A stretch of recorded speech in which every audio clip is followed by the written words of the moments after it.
दोस्तों, हमारे देश में हींग का प्रयोग बहुत पुराने जमाने से ही किया जा रहा है। इसकी 3 से 4 प्रजातियां भारत में पाई जाती है।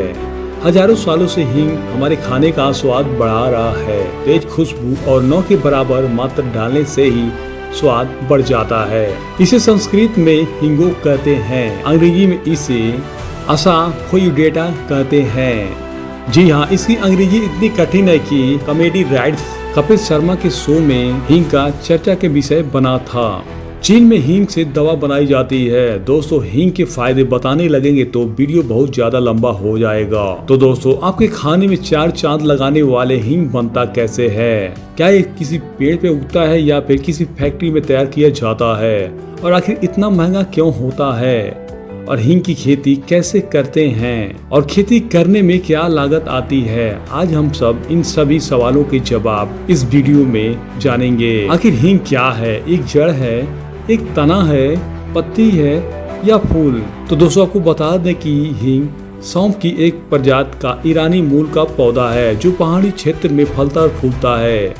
पूरी दुनिया में करीब 135 किस्म के पौधे पाए जाते हैं। भारत में हींग की 3 से 4 प्रजातियां पाई जाती हैं। दोस्तों, हींग के पौधे कर आप रूट आर्ट प्लांट्स है जो कि सौंफ के पौधे की श्रेणी में आता है, जो कि 1 मीटर तक लंबा होता है। इसमें पीले रंग का फूल होता है जो अक्सर दूर से देखने में सरसों के फूल जैसा दिखाई देता है।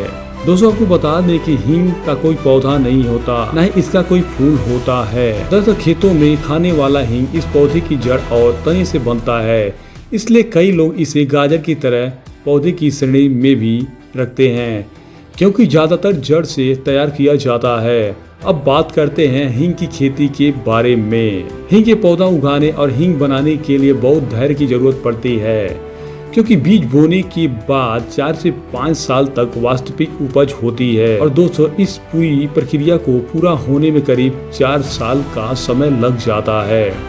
इस पौधों को 1 से 2 घंटे तक सूरज की रोशनी पर्याप्त होती है। तने से निकालने की प्रक्रिया बहुत ज्यादा जटिल होती है और मेहनत का काम ये होता है। पहले 30 जगह चाकू से चीरा लगाया जाता है। चीरा लगाने के बाद कुछ दिन बाद वहाँ दूरियां लेसेस कड़ी हुई सतह से निकलती हैं। ये पदार्थ हवा के संपर्क में आने पर कठोर हो जाता है और धीरे धीरे वह गुड़ का रूप ले लेता है। फिर हाथ या चाकू की सहायता से इसे इकट्ठा कर लिया जाता है और यही एकदम असली ही तरह की तुलना में जड़ में हींग का दूध ज्यादा आता है। अधिक मात्रा में निकलने वाले पौधों को उखाड़ दिया जाता है। पौधों को उखाड़ने के बाद जड़ को काट कर अलग कर दिया जाता है और फिर छोटे जड़ को छोटे छोटे टुकड़ों में काट दिया जाता है।